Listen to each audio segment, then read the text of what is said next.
Hello students, Hindi की series में आपका स्वागत है। हैंड रिटन नोट्स की फॉर्म में ये मैं आपके लिए हिंदी तैयार करा रही हूँ, जो आपकी सिविल सर्विसेज और हिंदी रिलेटेड एग्जाम्स की तैयारी में आपकी बहुत हेल्प करेगी। तो इससे पहले मैं कई वीडियोस बना चुकी हूँ, प्लेलिस्ट अवेलेबल है, आप उस पर देख लीजिएगा। आज हम पढ़ेंगे क्रिया व उसके भेद। क्या पढ़ेंगे? क्रिया व उसके भेद। तो देखिए, क्रिया क्या होती है, सबसे पहले हमें ये समझना है। तो जो भी ऐसा शब्द होता है जिससे हमें पता लगता है कि कोई काम हो रहा है, किसी भी शब्द से किसी काम का करना या होना पाया जाता है, दैट इज कॉल्ड क्रिया। तो उसको क्या कहते हैं? क्रिया। इंग्लिश में क्रिया को वर्ब कहते हैं। तो जैसे खाना, खाना ये फूड वाला खाना नहीं है, ईट वाला खाना है। खाना यानी कि खा रहा है, खाता है, खाएगा, खा लिया। और इसके बाद है पीना, उठना, बैठना। इससे क्या पता लग रहा है कि ये क्रिया है। और क्रिया की पहचान कैसे होती है? देखिए, बाद में ना ना ना आ रहा है, और लेकिन अगर किसी भी सेंटेंस में अगर आ रहा है कि वह खाना खा रहा है, तो कौन सा काम वो कर रहा है? खा रहा है। ठीक है, तो खाना क्या है? खाना है क्रिया। तो आई थिंक आप समझ गए होंगे, इतना तो आपने पहले भी पढ़ा होगा। इसके बाद हम समझेंगे क्रिया में ही एक होती है धातु। धातु किसको कहते हैं? देखिए, धातु कहते हैं क्रिया के मूल अंश को। यानी कि जैसी वो क्रिया है, मूल जो अंश है, उसके पीछे ना हमने ना लगाया, ना गा लगाया, ना था लगाया, ना कोई मात्रा लगाई, बल्कि सिंपल जैसी भी क्रिया है वैसी। जैसे पढ़, लिख। अब चाहे लिखना लगा दो, लिखती लगा दो, लिखता लगा दो, लिख चुका, लिख चुकी लगा दो, लेकिन है तो ये मूल अंश है। इसको हम धातु कहते हैं, क्रिया के मूल शब्द को।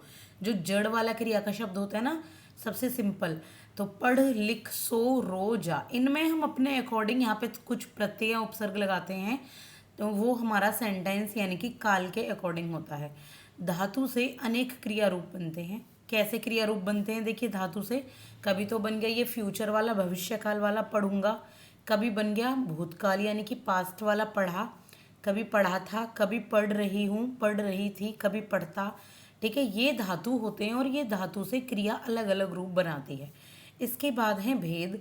तो भेद किसके हैं? ये हैं धातु के भेद। क्रिया के भी आगे आपको पता लगेंगे। तो एक होती है मूल धातु, एक होती है यौगिक धातु। कौन सी? मूल धातु और यौगिक धातु। देखिए, जो ये मूल धातु होती है, ये स्वतंत्र धातु होती है, यानी कि आप सीधे सीधे आपने लिख दिया खा, देख, पढ़। और यौगिक जो धातु होती है वो किसी प्रत्यय के योग से बनती है। जैसे खाना, खा के आगे ना लगा दिया, प्रत्यय लग गया, खाना है, ये भी क्रिया। पढ़ना, पढ़ के आगे ना लगा दिया, पढ़ रही के आगे, पढ़ के आगे रही लगा दिया। ये यौगिक धातु होती हैं जो योग के द्वारा बनाई जाती हैं, जिनका हम सबसे ज़्यादा यूज़ करते हैं किसी भी सेंटेंस में। ये मूल धातु होती है। अब हम समझेंगे क्रिया के कितने प्रकार होते हैं। तो ये देखिए, ये जो क्रिया है इसके दो प्रकार हैं। पहली सकर्मक क्रिया, दूसरी है अकर्मक क्रिया। तो जो सकर्मक क्रिया है वो क्रिया के साथ इसमें कर्म रहता है। यानी कि कोई भी अगर आप वाक्य पढ़ते हैं तो यहाँ पे जैसे ये कर्ता है, ये कर्म है और ये क्रिया है। यहाँ दो नाउन आए हुए हैं, तो इसमें कर्ता, ये क्रिया, ये कर्म, इसको कहते हैं। तो ये जो सकर्मक क्रिया है इसमें कर्म भी आता है, यानी कि एक पूरे तरीके से सेंटेंस में। जैसे मैं आपको पेन से पढ़ाती हूँ, तो पेन आ गया, मैं आपको पेंसिल से पढ़ाती हूँ, पेंसिल आ गई, मैं आपको बुक पढ़ा रही हूँ, तो यहाँ बुक भी आ गई। ठीक है, पढ़ाने के साथ साथ। अकर्मक क्रिया होती है जिनके साथ कर्म नहीं रहता। और कर्म नहीं रहता का क्या मतलब है? ये नहीं है कि ये अपना पूर्ण अर्थ नहीं देगा, फिर भी ये अपना पूर्ण अर्थ देगा। जैसे राम पढ़ता है, इसका मतलब क्या है कि राम पढ़ाकू बच्चा है, ठीक है, पढ़ता है। श्याम रोता है, श्याम छोटा बच्चा है या बड़ा बच्चा जो भी है वो रोता है। ठीक है, तो ये अकर्मक क्रिया है, और अगर इसमें कर्म नहीं है तब भी ये अपना पूर्ण रूप दे रही है। इसके बाद देखिए, क्रिया के कुछ अन्य नाम भी हैं। इनको आप टाइप्स कह सकते हैं, भेद कह सकते हैं, या दूसरे नाम कह सकते हैं। सबसे पहले होती है सहायक क्रिया। सहायक क्रिया क्या होती है कि इसमें जो काल होता है, काल का ज्ञान होता है, हमें पता लगती है कि किस काल की बातें चल रही हैं। भविष्य काल की, वर्तमान काल की, या भूतकाल की।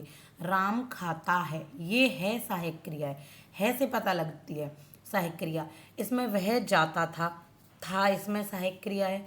कभी आएगा वह जाएगा, तो गा उसमें सहायक क्रिया होगी। ठीक है, तो सहायक क्रिया होती हैं जो क्रिया के बाद ये लगती हैं, ये था, है, गा, गी, गे, ठीक है, चुका, चुकी, ये सहायक क्रिया होती हैं। इनका अपना कोई अर्थ नहीं होता, लेकिन जब ये क्रिया के साथ आती हैं तो वाक्य में ये पूरा अर्थ बनाती हैं। इसके बाद है संयुक्त क्रिया।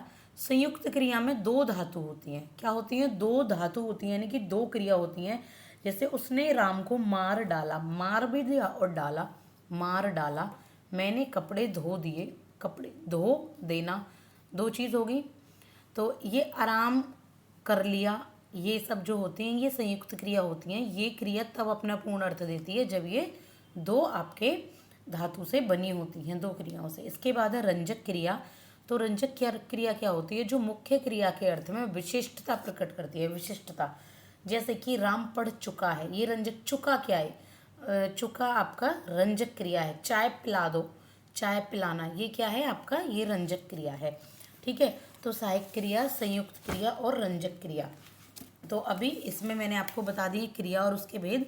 नेक्स्ट मैं आपको क्रिया विशेषण बताऊंगी। अभी मैं छोटी छोटी वीडियोस ही बना रही हूँ ताकि आपका भी टाइम इस वेस्ट ना हो और आपको जो भी ज़रूरत हो आप उसके अकॉर्डिंग पढ़ लें। तो अगर आपको वीडियो पसंद आई है तो like and subscribe. Thank you so much.